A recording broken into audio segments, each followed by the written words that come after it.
ஓம் சாய்ராம். நாளைக்கு எல்லாரும் ஆவலோடு எதிர்பார்த்து கொண்டிருந்த இந்த நம்ம கார்த்திகை தீபத் திருநாள் வந்துச்சுங்க. இந்த தீபத் திருநாள் அன்று நீங்கள் எப்படி விளக்கேற்றினால், எத்தனை விளக்கேற்றினால் உங்கள் வீட்டில் செல்வ கடாட்சம் பெருகி இத்தனை நாட்களாக நீங்கள் பட்ட கஷ்டங்கள்லாம் நீங்கி உங்கள் வீட்டுக்கு பணம் பல வழியிலிருந்து நீங்களும் மிகப்பெரிய அளவில் அடுத்த கார்த்திகைக்குள்ளே நீங்கள் பணக்காரர் ஆவதற்கு உண்டான ஒரு எளிய பரிகாரத்தை பற்றி தான் இந்த வீடியோவில் பார்க்க போகிறோம். வாங்க வீடியோக்குள்ளே போகலாம். அதுக்கு முன்னாடி நீங்கள் இப்போ தான் நம்ம சேனலுக்கு ஃபஸ்ட் டைம் வரீங்கன்னா மறக்காமல் நம்ம சேனலை சப்ஸ்கிரைப் பண்ணிக்கோங்க. நாளைக்கு பார்த்தீங்கன்னா கார்த்திகை தீபத் திருநாளுங்க. எல்லாரும் பார்த்தீங்கன்னா அந்த கார்த்திகை தீபத் திருநாளை ரொம்ப சிறப்பாக கொண்டாடுவாங்க. அதுவும் நாளைக்கு பார்த்தீங்கன்னா ஒவ்வொருத்தங்க வீட்லேயும் விளக்கேற்றி வச்சுட்டு இந்த வீடே பார்க்கறதுக்கு அந்த அளவுக்கு பார்த்தீங்கன்னா ரொம்ப ஜெகஜோதியாக இருக்குங்க. அதே நேரத்தில் நாம் வீட்டில் ஏற்றி வைக்கக்கூடிய இந்த விளக்கின் ஒளியானது உங்கள் வீட்டில் இருக்கக்கூடிய வறுமையும் அந்த கஷ்டங்களையும் போக்கி அளிக்கும் அப்படிங்கிறது தான் நாம் விளக்கேற்றுவதில் இருக்கக்கூடிய அந்த ஐதீகம். இப்படிப்பட்ட அற்புதமான ஒரு நாள் பார்த்திங்கன்னா நாளைக்கு வெள்ளிக்கிழமை அன்னைக்கு வருதுங்க. சரிங்களா? இந்த வெள்ளிக்கிழமை அன்றைக்கு எப்படி தீபத்தை ஏற்றணும் அப்படின்னு பார்க்கலாம்.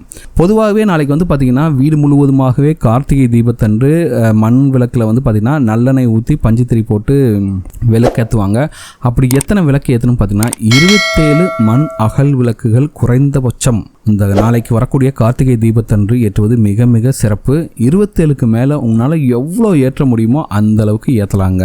சரிங்களா? அது பார்த்திங்கன்னா உங்களுக்கு அல்லல்ல குறையாத செல்வ கடாட்சத்தை கொண்டு தரும். அதுவும் பார்த்திங்கன்னா முக்கியமாக மண் அகல் விளக்கில் நல்லெண்ணெய் ஊற்றி பஞ்சுத்திரி போட்டு நீங்கள் விளக்கேற்றுவது ரொம்ப ரொம்ப சிறப்பான ஒரு பலனை உங்களுக்கு கொடுக்கும். சரிங்களா? இது போக உங்கள் வாழ்க்கையில் இனிமேல் எப்போவுமே கடன் தொல்லை வரக்கூடாது, கஷ்டமே வரக்கூடாது, நீங்கள் அரசனை போல சிறப்பாக வாழணும்னு நினச்சிங்கன்னா இப்போ சொல்லக்கூடிய இந்த பரிகாரத்தை செய்து பாருங்கள்.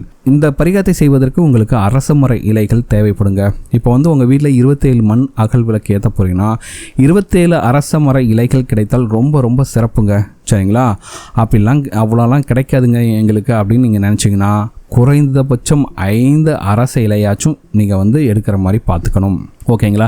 இப்போ என்ன பண்ணுறீங்கன்னா உங்கள் வீட்டில் இருக்கக்கூடிய அந்த விளக்கேற்றுவீங்களா அதை இந்த அரச இலைகளை வைத்து அதன் மேலே இந்த மண் அகல் விளக்கை திரி போட்டு பஞ்சு திரி போட்டு நீங்கள் தீபம் ஏற்றினால் உங்களுடைய வீட்டில் இருக்கக்கூடிய வறுமையானது நிரந்தரமாக விரட்டப்படுங்க. சரிங்களா? ஸோ சில பேர்லாம் பார்த்திங்கன்னா சிட்டியில் இருப்பாங்க. ஸோ நாம் என்ன பண்ணுறது பார்த்திங்கன்னா அந்த அளவுக்கு உங்களுக்கு 5 இலை கூட கிடைக்கலாம், பரவாயில்ல, ஒரே ஒரு அரச இலை கிடைத்தால் மட்டும் போதும். சரிங்களா? இப்போ அப்படி ஒரே ஒரு அரச இலை உங்களுக்கு கிடைச்சதுன்னா என்ன பண்ணிங்கன்னா அந்த அரச இலைக்கு பார்த்திங்கன்னா மஞ்சள் குங்குமம் வச்சு பொட்டு வச்சுருங்க. இதை என்ன பண்ணிங்கன்னா பூஜை அறையில் வச்சுங்க. அது மேலே ஒரு மண் அகல் விளக்கு வைத்து நல்லெண்ணெய்யோ அல்லது நெய்யோ ஊற்றி பஞ்சுத்திரி போட்டு தீபம் ஏற்றி வைக்கணும். சரிங்களா? இப்போ என்ன பண்ணிங்கன்னா அந்த விளக்குக்கு பக்கத்தில் ஒரு பூவை வச்சுட்டு உங்களுடைய பூஜை அறையில் அந்த விளக்கிடம் வனமுருகி அந்த அண்ணாமலையார்கிட்ட வைக்கிற வேண்டுதலை வைத்தால் போதும். பணம் சம்பந்தப்பட்ட அத்தனை கஷ்டங்களும் உங்கள் வீட்டில் தீருங்க. சரிங்களா? இப்படி அரச இலையில் நீங்கள் விளக்கை ஏற்றி வைத்து விட்டு நீங்கள் அந்த திரு அண்ணாமலையாரிடம் நீங்கள் வைக்கக்கூடிய வேண்டுதல்கள் அனைத்தும் நிறைவேறி அரச வாழ்வு, ஒரு அரசனை போல வாழ்வதற்கு தேவையான அத்தனை வரங்களும் உங்களுக்கு கிடைக்கும். சரிங்களா? எதற்காகனா இந்த அரசையில் தீப வழிபாடுங்கிறது பார்த்திங்கன்னா ஒரு மனிதனுக்கு பார்த்திங்கன்னா அவர் இன்னைக்கு குடிசையில் இருந்தாலும் கூட சரி, அவர் பெரிய பங்களாவில் வாழக்கூடிய ஒரு அரசனை போல வாழக்கூடிய தகுதியை கொடுக்கும் அப்படிங்கிறது ரொம்ப ரொம்ப ரொம்ப சிறப்பான ஒரு விஷயம். 3 நாட்களுக்கு முடிந்தவர்கள் இந்த அரச இலையின் மேல் பூஜை அறையில் தீபம் ஏற்றி வைத்து வழிபாடு செய்பவர்களுக்கு நிச்சயமாக பண கஷ்டம் தீரும். சரிங்களா?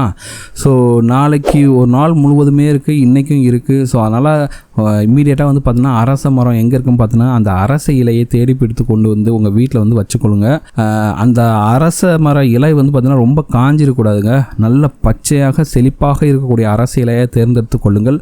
பச்சை நிறத்தில் இருக்கக்கூடிய இந்த அரச இலையில் தீபத்தை ஏற்றினால்தான் முழு பலன் கிடைக்கும் அப்படிங்கிறது ரொம்ப ரொம்ப முக்கியமான விஷயம். ஸோ அதனால் நாளைக்கு கார்த்திகை தீபத்தன்று இந்த அரச இலையின் மேலே நீங்கள் சொன்னது போல் இந்த தீபத்தை ஏற்றி வைத்து பாருங்கள். உங்கள் வீட்டில் எத்தனை கோடி கடன் இருந்தாலும் சரி அந்த கடனெல்லாம் நீங்கி நீங்கள் மிகப்பெரிய அளவில் செல்வந்தராக நல்ல ஒரு சந்தோஷமான ஒரு அரசனை போல வாழ்க்கை வாழக்கூடிய அந்த அற்புதமான அருளை அந்த திருவண்ணாமலை ஈஸ்வரர் உங்களுக்கு கொடுப்பாருங்க. அந்தளவுக்கு சக்தி வாய்ந்த பரிகாரம் தான், ரொம்ப சிம்பிளாகவும் செய்யக்கூடிய பரிகாரம் தான். ஒருவேளை அரசு இலை கிடைக்காதவர்கள் கண்டிப்பாக 27 விளக்காச்சும் மினிமம் ஏற்றுங்க, சரிங்களா. அதுக்கு மேலே ஏற்றுறது வந்து உங்களோட விருப்பம் தான். 27 மண் அகல் விளக்கில் பஞ்சு திரி போட்டு அந்த நல்லெண்ணெய் ஊற்றி நீங்கள் வந்து ஏற்றி வைக்கும்போது அந்த தீப ஒளியில் அந்த இருள் எப்படி அகல்கிறதோ அதே போல் உங்கள் வீட்டில் இருக்கக்கூடிய வறுமையும் கடன் சுமையும் நீங்கி நீங்களும் வந்து மிக சிறப்பான ஒரு செழிப்பான வாழ்க்கையை வாழ அந்த எல்லாம் வல்ல இறைவன் வந்து உங்களுக்கு வந்து கண்டிப்பாக அருள் புரிவாள். அந்த திருவண்ணாமலை அருணாச்சலேஸ்வரோட அருள் வந்து உங்களுக்கு கண்டிப்பாக கிடைக்குங்க. இந்த வீடியோ உங்களுக்கு பிடிச்சிருக்கு நம்புறேன். இந்த வீடியோ உங்களுக்கு பிடிச்சி மறக்காம சேனலை சப்ஸ்கிரைப் பண்ணுங்க. இந்த வீடியோ பற்றின உங்களோட கமெண்ட்ஸை கமெண்ட்டில் கமெண்ட் பண்ணுங்கள். இந்த வீடியோவை உங்கள் ஃப்ரெண்ட்ஸோட ஷேர் பண்ணுங்கள், லைக் பண்ணுங்கள், கமெண்ட் பண்ணுங்கள்.